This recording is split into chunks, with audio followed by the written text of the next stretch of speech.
Hello everyone, welcome to Diksha's math corner. I hope कि आपने differential equation का first chapter समझा होगा। आज हम डिफरेंशियल इक्वेशन का सेकंड लेक्चर स्टार्ट करेंगे। फर्स्ट लेक्चर में हमने डिफरेंशियल इक्वेशन का मीनिंग समझा, ऑर्डिनरी डिफरेंशियल इक्वेशन क्या होता है, पार्शियल डिफरेंशियल इक्वेशन क्या होता है, हमने इन दोनों का मीनिंग समझा।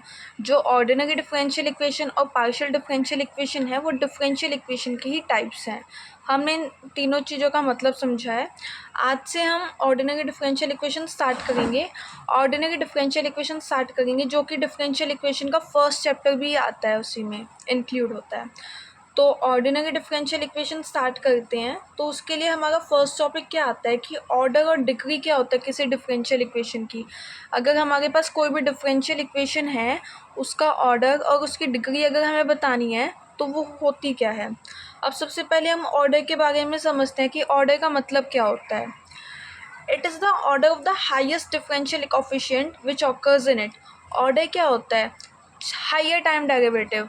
जितना हाईएस्ट डेरिवेटिव हुआ किसी भी डिफरेंशियल इक्वेशन में उसको ऑर्डर बोलते हैं।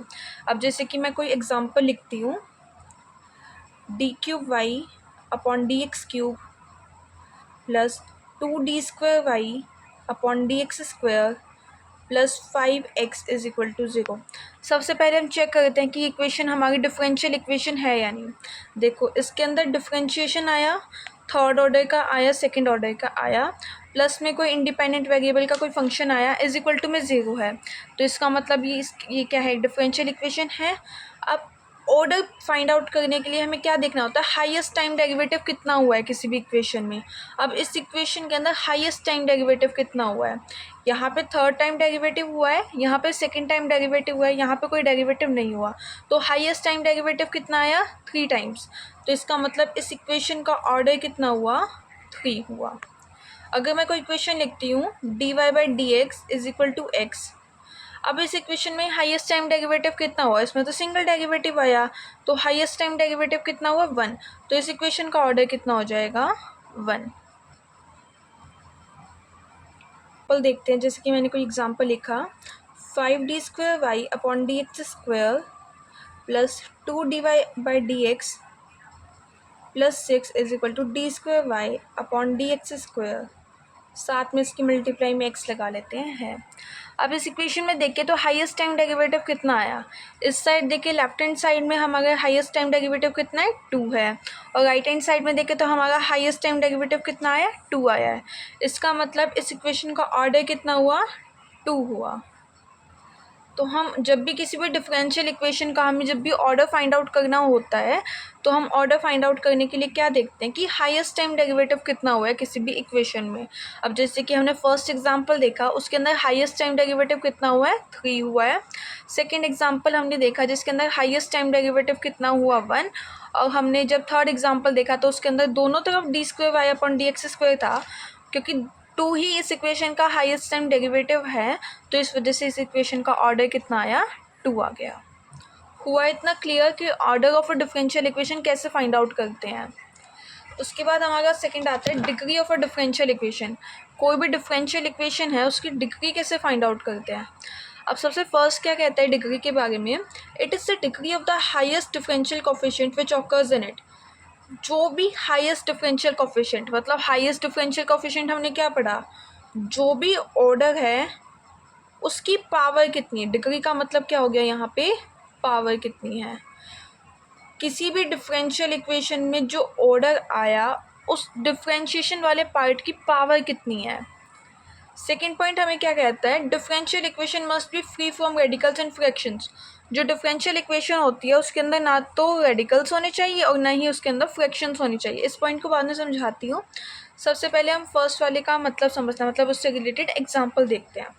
एग्जाम्पल जैसे कि हमारे पास था d² upon d x square plus 5 dy upon d x is equal to x d² upon d x square की होल पावर 2। अब यहाँ पे हम इस एग्जांपल को देखते हैं। अब सबसे पहले हमें इसमें क्या करना है? सबसे पहले इसका ऑर्डर फाइंड आउट करना है कि ऑर्डर क्या होगा। सेकंड में हमें इसकी डिग्री बतानी है कि इस डिफरेंशियल इक्वेशन की डिग्री क्या होगी। तो ऑर्डर फाइंड आउट करने के लिए तो हमें क्या देखना होता है कि हाईएस्ट टाइम डेरिवेटिव कितना हुआ है किसी भी इक्वेशन में। तो इस इक्वेशन में हाईएस्ट टाइम डेरिवेटिव देखते हैं कितना हुआ है। यहाँ पे तो डिफरेंशिएशन कितने टाइम्स हुआ, 2 टाइम्स हुआ है। यहाँ पे डिफरेंशिएशन कितने टाइम्स हुआ, 1 टाइम हुआ। यहाँ पे डिफरेंशिएशन कितनी बार हुआ है, 2 बार हुआ है। तो ऑर्डर, इस इक्वेशन का ऑर्डर कितना आ गया, 2, क्योंकि 2 1 2 में हाईएस्ट क्या है, 2 है। अब हमने डिग्री क्या पढ़ी, हाईएस्ट डिफरेंशियल कोफिशिएंट की डिग्री क्या है, मतलब उसकी पावर है, उसको हम डिग्री बोलते हैं, हाईएस्ट डिफरेंशियल कोफिशिएंट। अब हाईएस्ट डिफरेंशियल कोफिशिएंट यहाँ पे भी था और हाईएस्ट डिफरेंशियल कोफिशिएंट यहाँ पे भी था। अब इन दोनों की जब भी हम कोई पॉलिनॉमियल पढ़ते हैं, अब जैसे कि मैंने कोई पॉलिनॉमियल लिखा x³ + 5x² + 2x + 7, अगर मुझे इसकी डिग्री बतानी है तो मैं क्या देखती हूँ, हाईएस्ट पावर कितनी आई है, यहाँ पे हाईएस्ट पावर कितनी है, 3, तो इसका आंसर कितना आ जाता है, 3। तो हमें किसी भी चीज़ की डिग्री बतानी होती है तो हम उसकी क्या देखते हैं, हाईएस्ट पावर देखते हैं। अब यहाँ पे जब हमारे पास दोनों तरफ d² y/dx², यहाँ पे भी d² y/dx² है, तो हाईएस्ट पावर कितनी है, यहाँ पे इसकी पावर कितनी है, 1, और यहाँ पे इसकी पावर कितनी है, 2। तो हाईएस्ट कौन है, 1 और 2 में से 2। तो इस वजह से इस इक्वेशन की डिग्री कितनी हो जाएगी, 2। हुआ इतना क्लियर। अब एक और एग्जांपल से देखते हैं, जैसे कि मेरे पास कोई एग्जांपल है, dy/dx is equal to x plus dy/dx की पावर 2 प्लस d² y/dx²। मेरे पास ये कोई एग्जांपल है। अब इस एग्जांपल में देखो कि सबसे पहले इस इक्वेशन में हमें फाइंड आउट क्या क्या करना है, कि ऑर्डर क्या होगा इस डिफरेंशियल इक्वेशन का। सेकंड, हमें क्या फाइंड आउट करना है कि इस डिफरेंशियल इक्वेशन की डिग्री क्या है।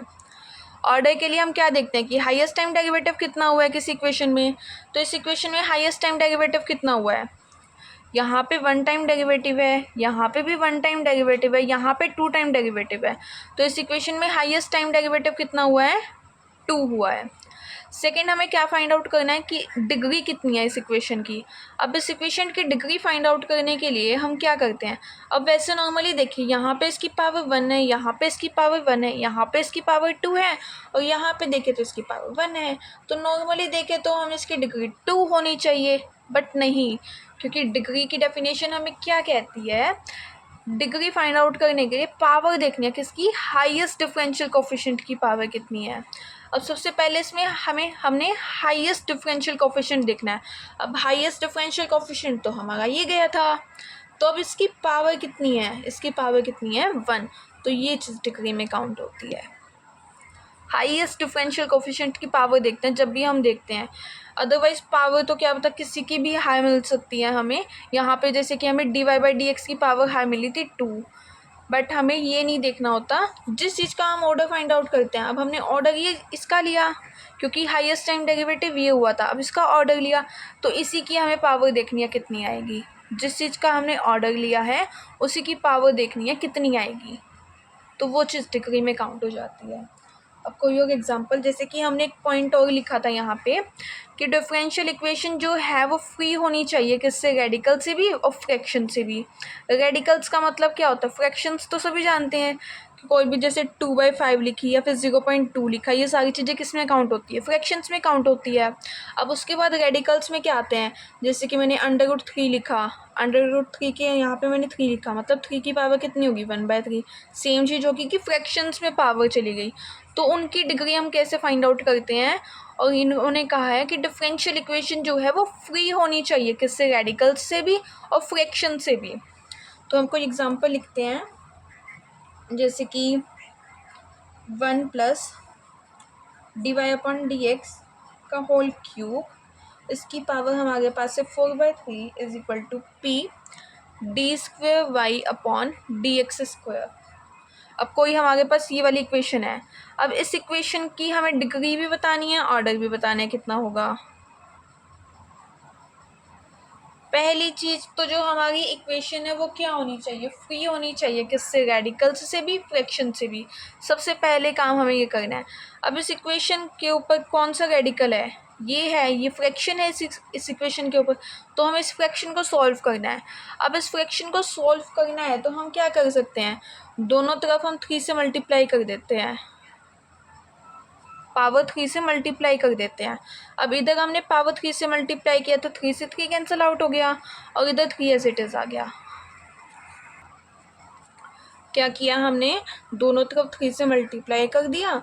3 से मल्टीप्लाई करने के बाद यहाँ से तो 3 से 3 कैंसिल आउट हो गया, तो यहाँ पे क्या बचा, 1 प्लस dy/dx का होल क्यूब, इसकी पावर कितनी बची 4, इज इक्वल टू में यहाँ पे कंप्लीट के ऊपर लगेगा क्यूब, तो p का क्यूब और d²y/dx² का होल क्यूब ऐसे बना। अब यहाँ पे जो हमारी पावर है फ्रैक्शन में भी नहीं है और रेडिकल्स भी कुछ नहीं है, तो इसको हम डिफरेंशियल इक्वेशन में काउंट कर सकते हैं, क्योंकि यहाँ पे डेरिवेटिव्स भी आ गया, कोई कांस्टेंट ऐड हो सकता है, इंडिपेंडेंट डिपेंडेंट वेरिएबल सब कुछ इंक्लूड हो गया इस इक्वेशन में।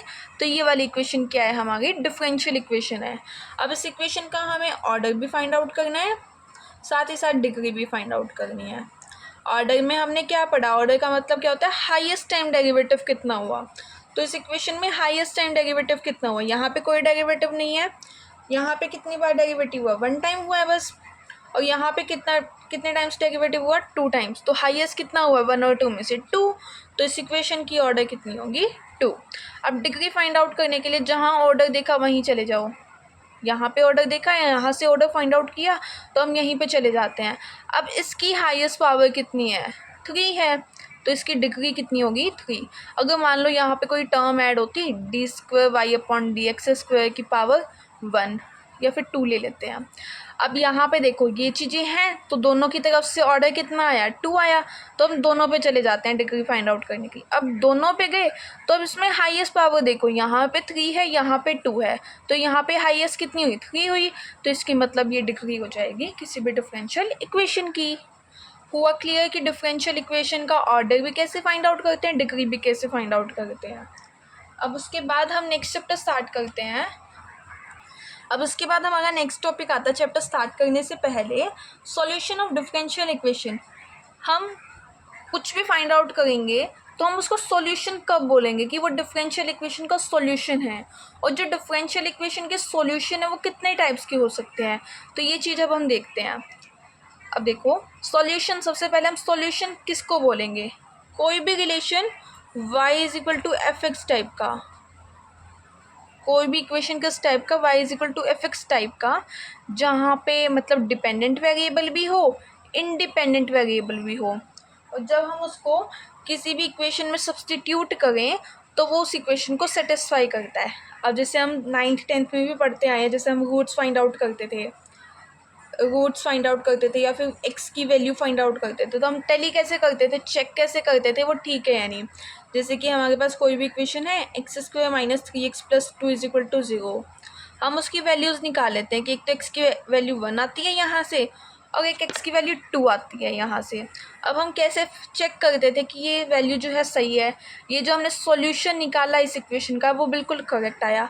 इस इक्वेशन में पुट करके x की वैल्यू जो 1 है उसको पुट कर देते थे फर्स्ट में, तो 1 का स्क्वायर -3 इंटू में 1 + 2, 1 - 3 + 2, 1 + 2 3 - 3 = 0,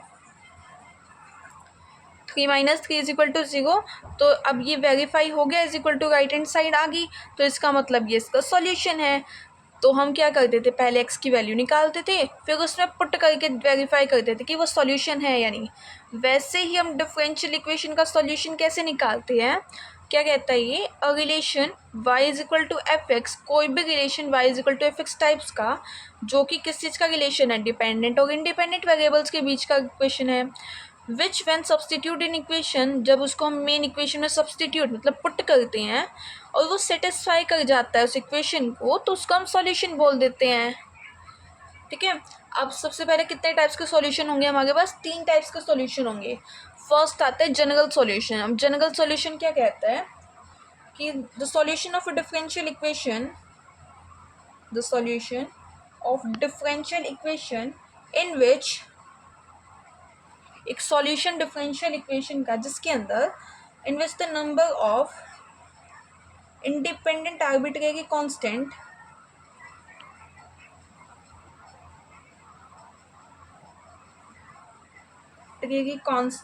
कांस्टेंट्स होते हैं is equal to the order of the differential equation.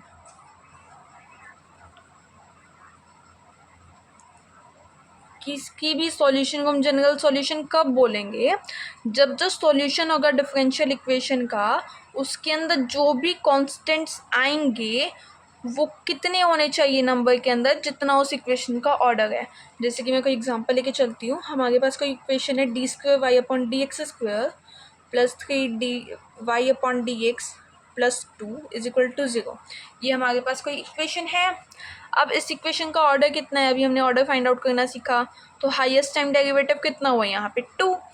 तो जब हम इस इक्वेशन को सॉल्व करेंगे तो हमारी इक्वेशन का सॉल्यूशन कैसे आना चाहिए, y = x, मतलब कोई भी फंक्शन आ जाएगा x का, प्लस में c1 प्लस में c2। अगर इस इक्वेशन का ऑर्डर 2 है तो इस इक्वेशन के अंदर 2 कांस्टेंट आने चाहिए। अगर मान लो इस इक्वेशन का ऑर्डर 3 होता तो इस इक्वेशन के हमारे पास 3 कांस्टेंट आते। तो जनरल सॉल्यूशन कब होता है, जब उसके अंदर number of arbitrary independent constant जो है वो order of the differential equation के इक्वल आ जाते हैं, तब हम उस सॉल्यूशन को क्या बोलते हैं, जनरल सॉल्यूशन बोलते हैं। अब जो जनरल सॉल्यूशन है उसको हम कंप्लीट सॉल्यूशन भी बोलते हैं, it is also known as complete solution. अब किसी भी इक्वेशन में सॉल्यूशन फाइंड आउट करने के लिए कहता है तो हम कंप्लीट सॉल्यूशन ही निकालते हैं मेनली उसका, it is also known as complete solution. अब सेकेंड टाइप कौन सा आता है डिफरेंशियल इक्वेशन के सॉल्यूशन का, पर्टिकुलर सॉल्यूशन। सेकेंड कौन सा आता है, पर्टिकुलर सॉल्यूशन। पर्टिकुलर सॉल्यूशन हमें क्या कहते हैं सिंपल सी लैंग्वेज में, क्योंकि इनकी डेफिनेशन वगैरह पेपर में नहीं पूछी जाती, बट हमें मतलब पता होना चाहिए कि कौन सा सॉल्यूशन किस टाइप का होता है, उसके अंदर वो क्या चीज़ कहता है। तो पर्टिकुलर सॉल्यूशन क्या कहता है, the solution obtained by giving, the solution obtained by giving particular values to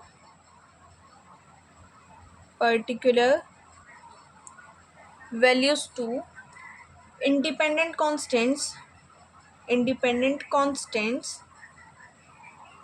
in the general solution,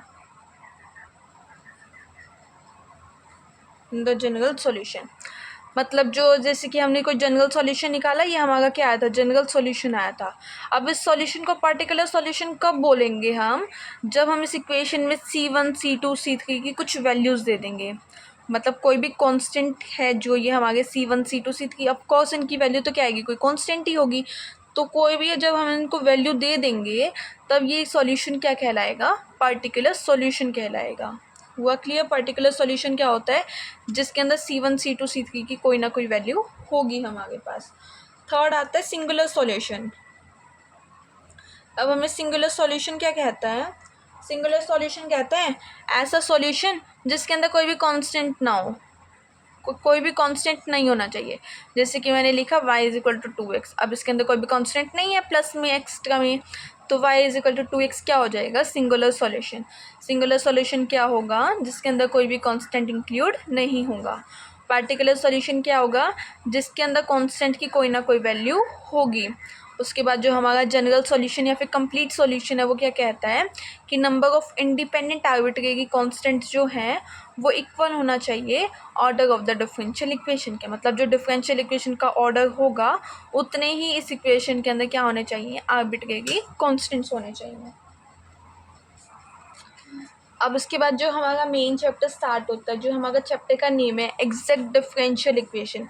अभी तक जो हमने पढ़ा वो चैप्टर का मेन बेसिक था कि हमें जो जो चीज़ें पता होनी चाहिए थी कि डिफरेंशियल इक्वेशन का मतलब क्या है, और डिफरेंशियल इक्वेशन के 2 टाइप्स पढ़े, ऑर्डिनरी डिफरेंशियल इक्वेशन और पार्शियल डिफरेंशियल इक्वेशन। उसके बाद हमने ऑर्डर पढ़ा, डिग्री पढ़ा, साथ में हमने सॉल्यूशन पढ़ा कि किसी भी डिफरेंशियल इक्वेशन के कितने टाइप्स के सॉल्यूशन होते हैं। अब हम पढ़ेंगे एग्जैक्ट डिफरेंशियल इक्वेशन क्या होता है, जो कि हमारा चैप्टर 1 है, जो डिफरेंशियल इक्वेशन बुक है उसके अकॉर्डिंग भी, और जो कि ऑर्डिनरी डिफरेंशियल इक्वेशन 1 है उसके अकॉर्डिंग भी हमारा फर्स्ट चैप्टर है एग्जैक्ट डिफरेंशियल इक्वेशन। अब एग्जैक्ट डिफरेंशियल इक्वेशन क्या होता है, किसी भी डिफरेंशियल इक्वेशन को हम एग्जैक्ट कब बोलते हैं, हम ये चीज़ पढ़ते हैं, या फिर हम इस चैप्टर में क्या क्या चीज़ें पढ़ेंगे, या तो एग्जैक्ट डिफरेंशियल इक्वेशन क्या होती है, फर्स्ट चीज़ हम ये पढ़ेंगे। सेकंड चीज़ हम पढ़ेंगे कि किसी भी डिफरेंशियल इक्वेशन को हम एग्जैक्ट कैसे बना सकते हैं, एग्जैक्ट कैसे बना सकते हैं, या फिर एग्जैक्ट कब बोलेंगे, और उसके बाद उस इक्वेशन का सॉल्यूशन कैसे फाइंड आउट करते हैं। ये सारी चीज़ें हम इस चैप्टर के अंदर सीखेंगे। अब डिफरेंशियल एग्जैक्ट डिफरेंशियल इक्वेशन क्या होती है। और differential equation is said to be exact. किसी भी डिफरेंशियल इक्वेशन को हम एग्जैक्ट कब बोलेंगे, if it is obtained from it general solution. किसी भी इक्वेशन को हम एग्जैक्ट कब बोलेंगे, जब वो इक्वेशन जो है उसके जनरल सॉल्यूशन से बनी हो, डायरेक्टली बाय डिफरेंशिएशन, सीधा डिफरेंशिएशन करके, ना तो कोई मल्टीप्लाई होनी चाहिए और ना ही कोई एलिमिनेशन होना चाहिए। तो कोई भी इक्वेशन एग्जैक्ट कब बनती है, वो अपने जनरल सॉल्यूशन से एग्जैक्ट बनती है। जनरल सॉल्यूशन से कैसे बनेगी, जब हम उसका डायरेक्टली क्या कर देंगे, डिफरेंशिएशन कर देंगे, ना तो उसके अंदर कोई मल्टीप्लिकेशन होनी चाहिए, ना ही कोई एलिमिनेशन होना चाहिए। अब एग्जांपल देखते हैं। एग्जाम्पल क्या कहता है कि हमारे पास मान लो कोई डिफरेंशियल इक्वेशन है, dy/dx is equal to x. अब जो ये इक्वेशन है इसको वन लेट कर लेते हैं। अब इस इक्वेशन का जनरल सॉल्यूशन क्या होगा, जनरल सॉल्यूशन ऑफ वन क्या होगा, y is equal to x² / 2+c। अब हमें एग्जैक्ट कब पता चलती है, जब हम जनरल सॉल्यूशन का क्या कर देते हैं, डायरेक्ट डिफरेंशिएशन कर देते हैं। अब हम इस जनरल सॉल्यूशन का डायरेक्ट डिफरेंशिएशन करते हैं विद रिस्पेक्ट टू x, तो क्या हो जाएगा, y का करेंगे dy/dx, x² का करते हैं 2x, बाय में 2 एज इट इज़, प्लस में c का करते हैं तो 0 आता है। यहाँ पे 2 से 2 कैंसिल आउट हो गया, तो हमारा क्या आ गया, dy/dx is equal to x. ये हमारा क्या आ गया, इसका जनरल सॉल्यूशन को जब हमने डिफरेंशिएशन किया तो हमारा बिल्कुल सेम इक्वेशन फर्स्ट के जैसा आ गया। इसका मतलब ये जो डिफरेंशियल इक्वेशन है वो क्या है, एग्जैक्ट, क्योंकि वो डायरेक्टली कहाँ से ऑब्टेंड हुई है, उसके जनरल सॉल्यूशन से ऑब्टेंड हुई है। या फिर इस वे से समझ नहीं आया तो एक दूसरा तरीका हो गया, मतलब कोई भी किसी भी डिफरेंशियल इक्वेशन को एग्जैक्ट कहने के लिए, मतलब उसकी दूसरी फॉर्म, अनदर फॉर्म में क्या कहता है, कोई भी इक्वेशन, जैसे कि हमारे पास the differential equation m dx plus n dy is equal to 0 is said to be exact,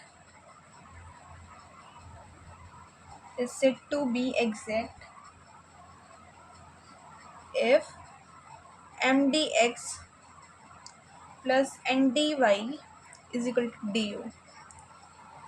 दूसरी फॉर्म क्या कहती है डिफरेंशियल इक्वेशन को एग्जैक्ट बताने के लिए, कि कोई भी इक्वेशन जो किस टाइप की है, M D x plus N D Y is equal to 0 type की है, उसको हम एग्जैक्ट कब बोलेंगे, जब M D x plus N D y किसके इक्वल आ जाए, डी यू के इक्वल आ जाए।